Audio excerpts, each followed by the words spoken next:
The next big wave of defaults is happening right now.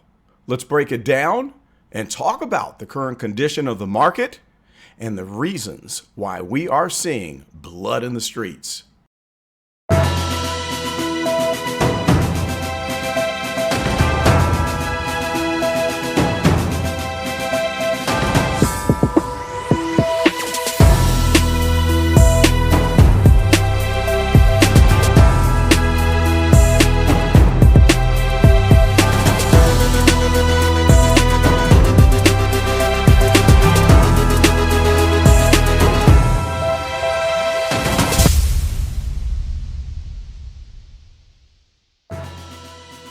What is up, gang? It is I, Carlton Flowers, your crypto pro. Yay! And today, this is phenomenal. We have a complete meltdown happening in the crypto market and in the stock market. And we need to discuss what is happening, the background, and what it's going to look like moving forward. Of course, as always, this is definitely not financial advice. Please just take this with a grain of salt and understand that it's my opinion and commentary, as I have a goal to just keep you informed of what's going on. All right, so we see blood in the streets. Bitcoin is in a free fall, and every one of the crypto projects on my target list is taking a hit. So what's going on? Well, we have our second big round of defaults that is happening since the FTX collapse.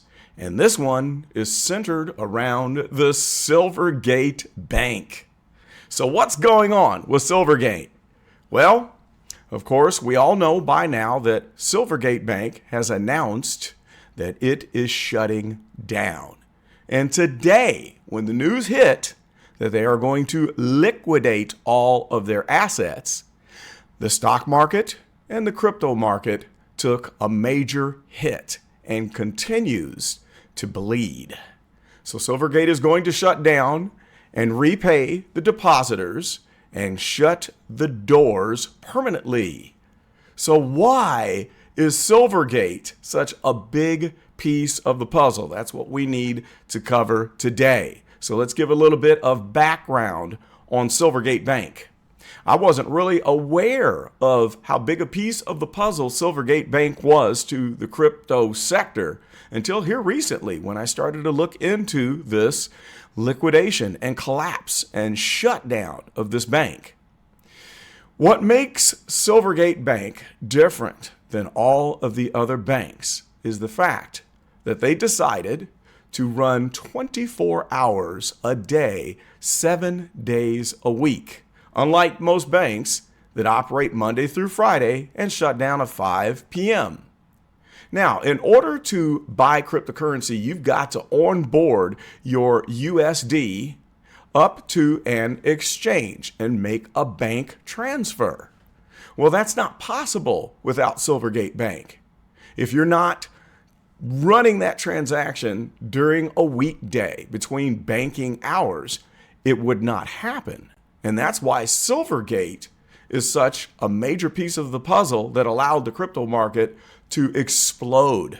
Last year's run that we saw in 2021, it wouldn't have happened without Silvergate Bank providing 24/7 access to onboarding cash into crypto.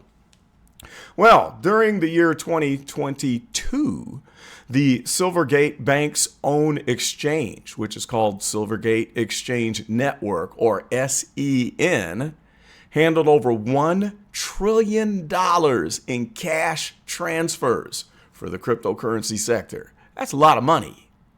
Now, as far as their customer base, it's tremendous.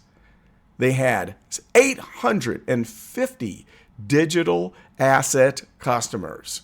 All right. And that includes 61 cryptocurrency exchanges, 541 institutional investors. Those are the folks that have all the automated trading that affects the VPVR, volume, profile, visible range, that I'm always talking about when I give you my technical analysis updates. Those are the institutional investors that create the VPVR, where we know where they're interested in buying and selling. They also had 248 other digital currency customers. So that's a lot. Now, Silvergate all-time high, trading on the stock market in 2022, was $271. Now, if I look at the chart right now, it's trading at $3 and change. Ever since the trouble started, people have been shorting Silvergate and have shoved it down into oblivion. So now the crypto market is in a free fall. Well, what's the reason? Well, with Silvergate shutting down, the SEN is now offline. That's big. Think about that for a minute. With $1 trillion of cash transfers and giving us the capability to onboard cash for crypto 24 hours a day, 7 days a week, that's gone. So what are we going to do now?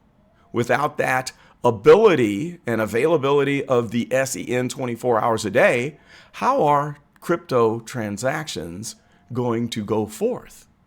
Well, we can see how the market is responding to that as prices are diving down.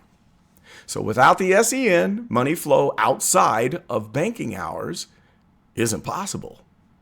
Now, there are some other things that we have to consider that feed into the contagion of this collapse. First of all, let's think about some of the customers, the big customers that Silvergate was involved with. Silvergate did do loans. They had lending. They offered USD loans that were backed by Bitcoin. Now, guess who one of the biggest customers for Silvergate loans was? It was none other than MicroStrategy. MicroStrategy borrowed over $200 million from Silvergate using BTC as collateral. That's Silvergate backing the loan with BTC. Now, about a good 6 months ago, we had a collapse of a certain cryptocurrency exchange that was doing some rather dubious lending and investing of investors' money without permission. And as you know, that was the FTX exchange. So when the FTX exchange collapsed, this hit Silvergate right in the mouth. Pow! 10% is what is said. 10% of the deposits at Silvergate came from FTX. So if you snatch out 10% of the deposits from Silvergate, who's loaning money to other people like MicroStrategy, what happens to the ability to sell the Bitcoin to cover those bad loans? Well, that puts you in jeopardy. Now, let's add another piece of the puzzle in when we talk about BlackRock. Now, get this. BlackRock had invested 7.2% of the total stake in Silvergate of all investors last year.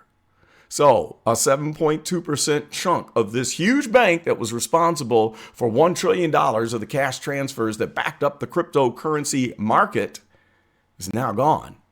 And then BlackRock announced that they can't cover the losses. That's bad. So now we are seeing a domino effect where one collapse is triggering another collapse, and it's going straight down the line. That's what happens when you have one default. Everyone that was connected to the company that defaults is put in a situation where they have to cover. And if they don't, they will default. And then the dominoes continue to fall. Now, this is very serious. So we're looking at the chart. I'm going to look at the BTC chart right now, and we are in our second red candle for BTC, and we have slid down to the price of 20,670 and falling. Every indicator on every chart, the 4-hour, the 1 day, and the 1 week, they're all looking bearish. So this is a monumental situation that is not looking very good for the immediate future. Now let's talk about all of the prognosticators on YouTube who kept yammering on about how we are entering into the bull market right now. We've heard all of the arguments and the cases presented stating that we've already bottomed, crypto has hit the bottom, we've had a double bottom, and it's only blue skies from here. And there's no chance of BTC falling to 10K. Well, that's just out of the question. And forget the fact that the world economic conditions are dire. Forget the fact that the feds are talking about a 50-point basis rate hike in the next FOMC meeting. Forget the fact that the liquidity of Bitcoin is at an all-time low right now.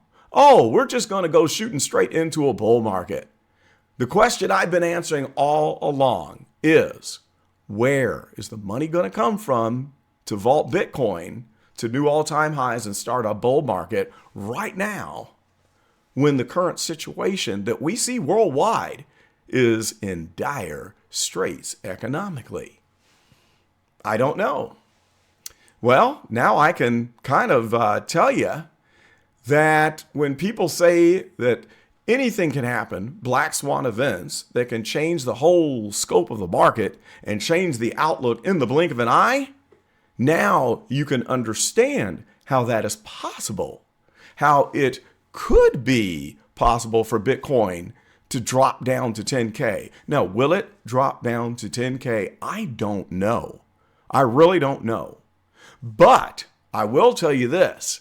I take the possibility very seriously.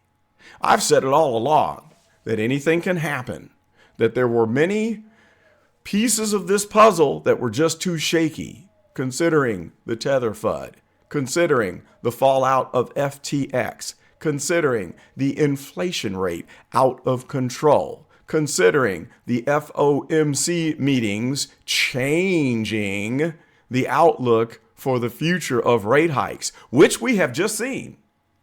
Now, before today, the feds were saying that we'll probably continue with the 25 basis point rate hikes for several months. First, it was supposed to stop by May or June. Then they said, well, we got a hot report where the inflation rate came in hot in January. It was a bad report where it was higher than what was expected. So we'll have to continue the rate hikes longer than what we thought. Now, the chances of a 25 basis point rate hike was set at about 75%. 50 points was off the table. And then there was talk of 50 points being slightly possible, maybe around 25%. After the meeting that Jerome Powell had with the Congress, he addressed Congress yesterday, and in his speech, he sounded a lot more hawkish. And all of a sudden, we saw the probabilities for the 25-point basis rate hike versus the 50-point basis point rate hike flip-flop, where now we have a 75% chance of the 50-point hike rather than the 25-point hike. Now, we don't know if they're going to do that, but that in and of itself could have been something that completely tanks the markets. Just that alone. Now we're adding this Silvergate contagion. The Silvergate Bank collapse is causing this dive right now that we're seeing as Bitcoin has now dropped to 20,546 and moving. As I'm doing this video, the current 4-hour candle is pushing downwards. Now, what's going to happen if we do get that 50 basis point rate hike at the next FOMC meeting? Oh boy, Now, the meeting, I believe, is it on the 15th of this month? I believe it is going to be announced on March the 15th. So whatever they come up with, even if it is a 25-point rate hike, we're already seeing the fallout from the Silvergate situation. But if we get a 50, it's going to be a sledgehammer that drives that spike straight down into the ground. And I think we can start to discuss a lower low on Bitcoin forming on the charts. Now, this doesn't mean the end of cryptocurrency. It doesn't mean the end of the economy, but it does mean that we're going to have a lot more pain for a much longer period of time. So it is best to exercise extreme caution, and it is best to take what some of the big mouths on YouTube say with a grain of salt when you hear them telling you that, well, Bitcoin has just flashed a signal that we haven't seen for 10 years and the bull market's going to start. Or the other popular line is, we just saw Bitcoin do something that it has never done before. So this is absolute evidence that the bull market is going to start right now. I think the reasoning behind this is that people want, need, and expect good news in order to watch the videos. So the YouTube content creators have to dole out that good news and give a positive outlook to keep people watching their videos. That's why you should take such prognostications, if I may, with a grain of salt, because you never know what black swan is going to come flying in and wreck the entire outlook. Well, that's what we have happening, and stay tuned. I will be giving an update on the charts later on this evening and show you the overall effect of this dip, and we'll kind of discuss, well, what are the possibilities? What are the probabilities for landing spots based on the indications given in the chart? So look forward to that. That's all I have for right now, but I would love it if you would like, comment, and subscribe to the CryptoPro channel. I appreciate all of you being here. And if you would like to help support the channel, you may do so with the use of a super thanks. And I thank you in advance for contributing to help me defray the cost of producing this channel. Let's talk about this in the comments below. Ask your questions, or if you would like to suggest a chart that you want me to break down, list it in the comments and you might see me doing that. And would you like to have a live stream? It's been a few months since I've done a live stream, and I would be glad to do so we can look at these charts live and answer your questions as we're breaking it down. That's about all I've got for now. Thanks for joining me. Stay tuned. We'll be back very soon. This is Carlton, and I am out.